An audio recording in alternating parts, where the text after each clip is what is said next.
ఇక్కడ మీరే మళ్ళీ ఒకసారి బీఆర్ఎస్ కి అవకాశం ఇస్తున్నారు. అక్కడ బీఆర్ఎస్ ఫెయిల్ అయింది కాబట్టి కాంగ్రెస్ వచ్చింది అనుకుంటే, మీరు మేనిఫెస్టోలో అమలులో జాప్యం వల్లే 16 సీట్లు గెలుచుకుంటాం రాబోయే పార్లమెంట్ ఎన్నికల్లో అని బీఆర్ఎస్ కాన్ఫిడెంట్ గా ఉంది.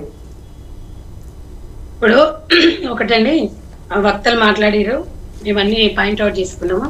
ఇప్పుడు 100 రోజులు అని చెప్పినాం. మేము వచ్చి 100 రోజులైంది అధికారంలోకి. వీళ్ళు 10 ఏళ్ళు చేయని వాళ్ళు మాకా అండి వీళ్ళు చెప్పేది? 10 ఏళ్ల నుంచి ఏం చేయలేదు. 1 నెల ముందు వాళ్ళే ఉన్నారు, వాళ్ళు చేయలేదు, మేము చేయాలట. వీళ్ళు చెప్తే మేము ఉన్నామంట. తెలంగాణ ప్రజలకు మా మీద పూర్తి విశ్వాసం ఉంది.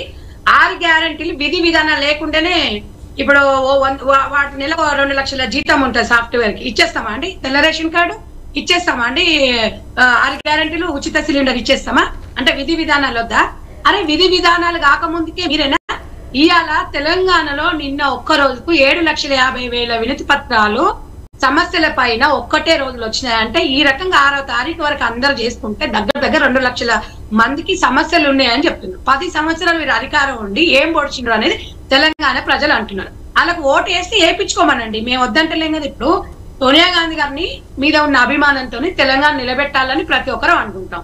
వీళ్ళ కేసీఆర్ మీద మీకు అభిమానం ఉంది కాబట్టి, ఆయన ఉద్యమ నాయకుడు కదా, బీఆర్ఎస్ పార్టీ అప్పుడున్న టీఆర్ఎస్ పార్టీ అధ్యక్షుడు కదా, తెలంగాణలో ఎక్కడ నిలబడ్డా గెలుస్తాడు అన్నాడు. మరి కామారెడ్డిలో ఎందుకు ఓడిపోయిండండి? 2 దగ్గర గెలవాలి కదా.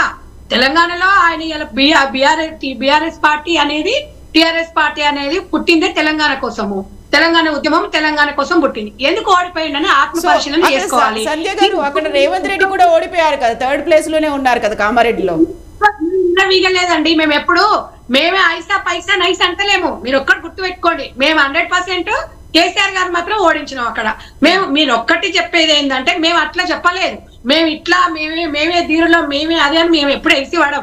ఇవాళ మీరు గతంలో ఉన్న సీఎం గారికి పోల్చుకోండి, ఇప్పుడున్న సీఎం గారికి పోల్చుకోండి, ప్రజలు అదే చూస్తున్నారు. మాకు పథకాలలో ఎగబడతలేరు. మీకు ఆగుతలేదు. 15 రోజులు అయింది అధికారం పోయి.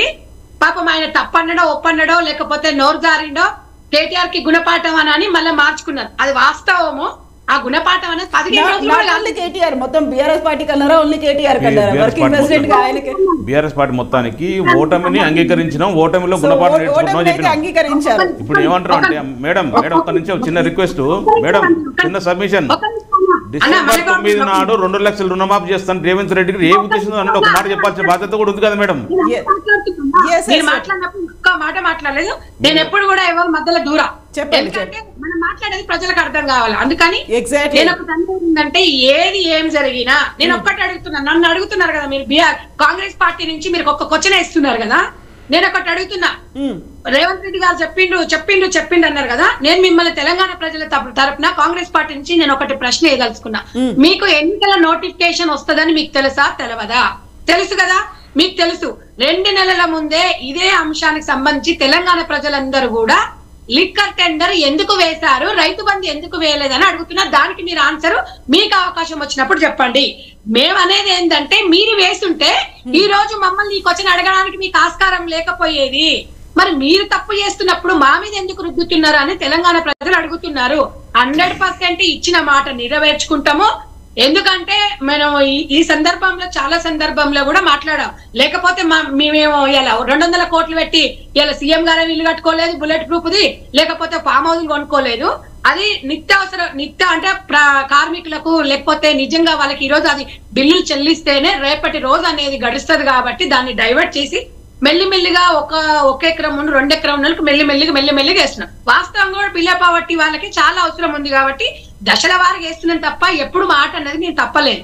ఇంకొకటమ్మా, ఇలా సోనియా గాంధీ గారు అంటే ఇలా కోమటిరెడ్డి గారికి, మన తెలంగాణ బట్టి గారికి, రేవంత్ రెడ్డి గారికి అవును అనుకుంటాము, ఇక్కడ నుంచి పోటీ చేపిస్తాను. బీజేపీ వాళ్ళకు కూడా ఒక అభిమానం ఉంటుంది. మోడీ గారిని తీసుకొచ్చి చేస్తారు వాళ్ళు, అమిత్ షా గారు నిలబడతారు అంటున్నారు, మహబూబ్ నగర్ నుంచి అమిత్ షా అంటున్నారు. ఊహాగానాలు వస్తాయి, తప్పు లేదు.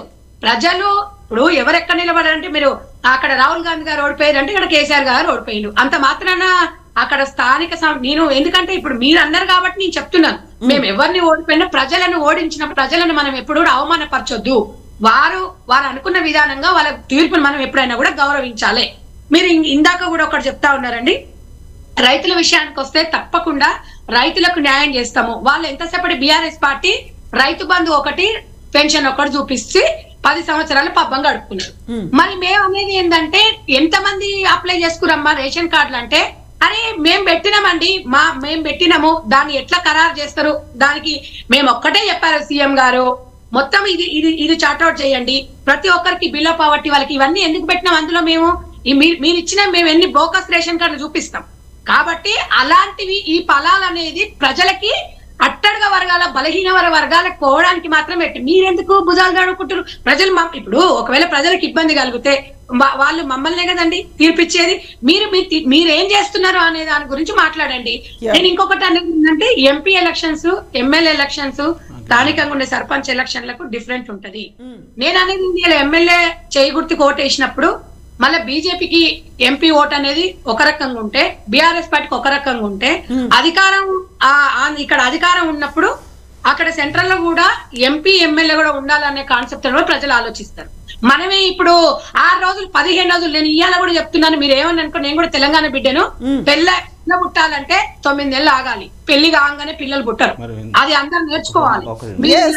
సో గోవర్ధన్ గారికి ఒక అబ్జెక్షన్ ఏదో ఉంది మేడం. గోవర్ధన్ గారికి ఒక క్వశ్చన్.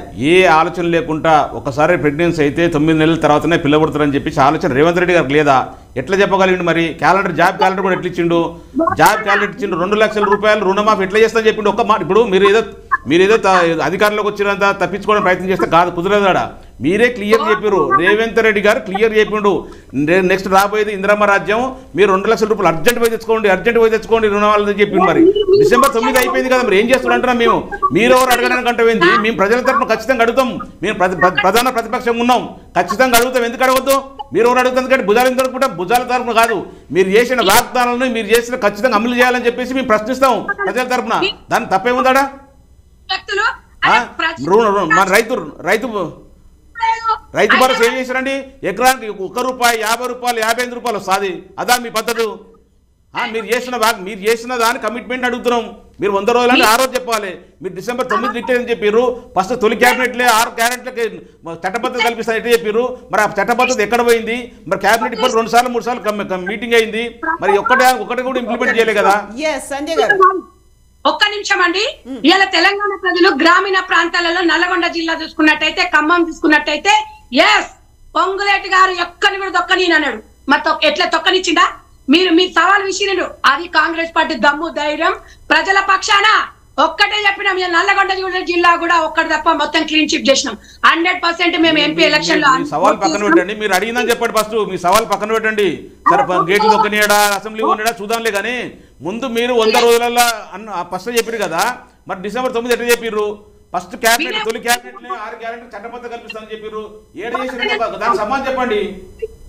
మీరొక్కటి వినండి. గోవర్ధన్ అన్న, మీరంటే నాకు చాలా రెస్పెక్ట్. నేను ఒక్కటే చెప్తున్నా, నేను కాంగ్రెస్ పార్టీ నుంచి చెప్తున్నా, ఇనామస్ గా 2-3 ఎంపీలుగా రాబోతున్నాయి.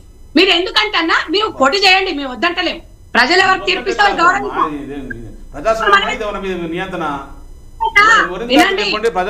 ఇండిపెండెంట్ కూడా చాలా మంది చేస్తుంటారు. ఒకటి అడుగుతున్నా, ఏ సంబంధం లేని వ్యక్తి మహబూబ్ నగర్ జిల్లా నుంచి ఎంపీగా నిలబడితే బ్రహ్మరథంగా ఎంపీని ఇలా కేసీఆర్ గారిని గెలిపించారు. అదే కేసీఆర్ గారిని కామారెడ్డిలో చిత్తుగా ఓడించారు. రాజకీయాలు ఓడిపోలేదా? కొడంగల్ ఓడిపోలేదా? ఏంది అసలు? ఏం